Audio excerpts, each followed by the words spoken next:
అత్తయ్య నేను పాప వంకాయలు తీసుకొచ్చాం చూడండి. చాలా ఉన్నాయి కదా, ఏం చేసుకుందాం? అదండి సంగతి. ఇంకా లేట్ లేకుండా వంకాయ తాలింపు ప్రాసెస్ చూద్దాం. మనం తీసుకొచ్చిన వంకాయలని ఇలా కట్ చేసుకొని వాటిని కొంచెం ఉప్పు పసుపు వేసిన వాటర్లో ఇలాగా పోసి దాంట్లో వేసుకోండి. ఇప్పుడు స్టవ్ వెలిగించి ఒక బాణలి పెట్టి దాంట్లో కొంచెం ఆయిల్ అన్నీ యాడ్ చేసి కొంచెం ఆయిల్ హీట్ ఎక్కాక ఆవాలు, జీలకర్ర, మినప్పప్పు, పచ్చెనగపప్పు అవి కొంచెం వేగనిచ్చిన తర్వాత 2 ఎండుమిర్చి అలాగే కొంచెం తెల్లగడ్డ చిదిమి ఇలా వేసుకోండి. ఎండుమిర్చి కొంచెం వేగిందని తర్వాత కొంచెం కరివేపాకు వేసి ఇప్పుడు నీళ్ళల్లో ఉన్న వంకాయలని నీళ్లు పడకుండా వంకాయలను తీసి ఆ నూనెలో వేయండి. కొంచెం పసుపు వేసి గరిటెతో ఒకసారి అలా ఇలా మొత్తం కలిసే విధంగా కలపండి. ఇవి మా ఫామ్లో పండించిన వంకాయలు కాబట్టి తొందరగానే ఉడికిపోతాయండి. ఒక్క 2 మినిట్స్లోనే చూడండి ఎంత మెత్తగా అయిపోయాయో. ఎలాంటి మందులు లేకుండా న్యాచురల్గా పండించిన వంకాయలండి ఇవి. అందువల్ల తొందరగా ఉడికిపోయాయి. వంకాయ మామూలుగానే తొందరగా ఉడికిపోతుంది, అందులో ఇంకా మందు లేకుండా పండింది కదా, ఇంకా బాగా తొందరగా ఉడికిపోయింది. ఇట్లా పట్టుకొని చూస్తే 90% ఉడికిపోయిందండి. ఇంకో 2 మినిట్స్ అలా ఉంచి ఇప్పుడు మనం దీంట్లో పొడి చల్లుకుంటున్నాం. ఎండుమిర్చి, తెల్లగడ్డ కారం అండి ఇది. కొంచెం వేసి ఒకసారి అలా ఇలా కలపండి. అసలు ఇది వంకాయ తాలింపు, వంకాయ బజ్జో అన్నట్టుగా అయిపోయిందండి. 2 మినిట్స్లోనే వంకాయ తాలింపు అయిపోయింది. ఇప్పుడు శనగల పొడి కొంచెం వేసి కొంచెం సాల్ట్ అనేది కూడా ఆ శనగల పొడిలోనే మేము మిక్సీలో పట్టించేసామండి. ఆ పొడి కూడా వేసి ఒకసారి అలా ఇలా కలిపితే వంకాయ తాలింపు రెడీ. ఇప్పుడు కొంచెం కరివేపాకు దీంట్లో కలిపి గార్నిష్ చేసుకొని ఒక బౌల్లోకి తీసుకుంటే వంకాయ తాలింపు రెడీ. చూసారా ఎంత కలర్ఫుల్ ఉందో? ఇదిగో స్వాతి, నువ్వు ఇచ్చిన వంకాయలతో వంకాయ తాలింపు చేశాను, తిని ఎలా ఉందో చెప్పు. అబ్బో చాలా కలర్ఫుల్గా ఉంది అత్తయ్య. Thank you.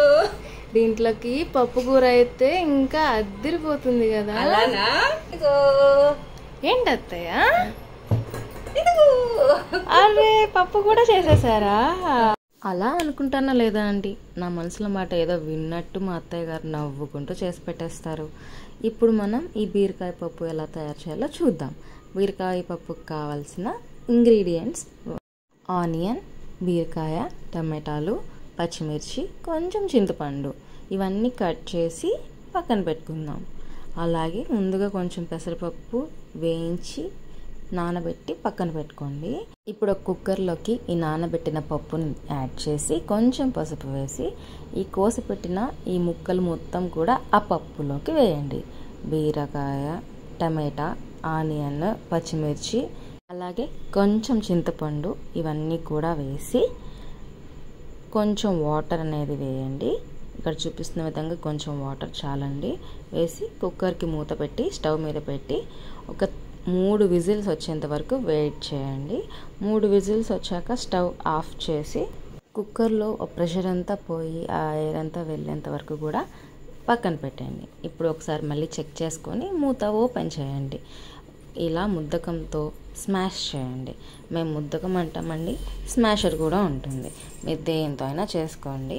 ఇలా స్మాష్ చేశాక పప్పులోకి పోపు కోసం ఇలా ఒక ప్యాన్లో ఆయిల్ వేసి ఆయిల్ హీట్ ఎక్కాక కొంచెం ఆవాలు వేసి అవి చిటపట అనిన తర్వాత 2 ఎండుమిర్చి అలాగే కొంచెం చిదిమిన తెల్లగడ్డ వేసి మనం కట్ చేసుకున్న ఆనియన్ యాడ్ చేసి అది కూడా వేగాక కొంచెం కరివేపాకు కూడా వేసి లాస్ట్లో కొంచెం కొత్తిమీర వేసి దాన్ని కొంచెం వేచుకున్నాక ఈ పప్పులోకి యాడ్ చేసి మళ్ళీ స్టవ్ వెలిగించి ఒక 5 మినిట్స్ ఉడకనిస్తే పప్పు రెడీ.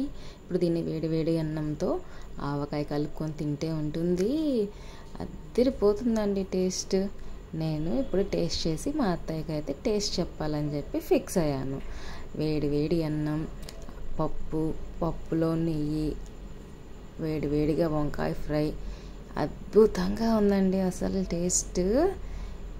ఈ పప్పులో ఆవకాయ కలుపుకొని దాంట్లో ఈ ఫ్రై కలుపుకొని సూపర్.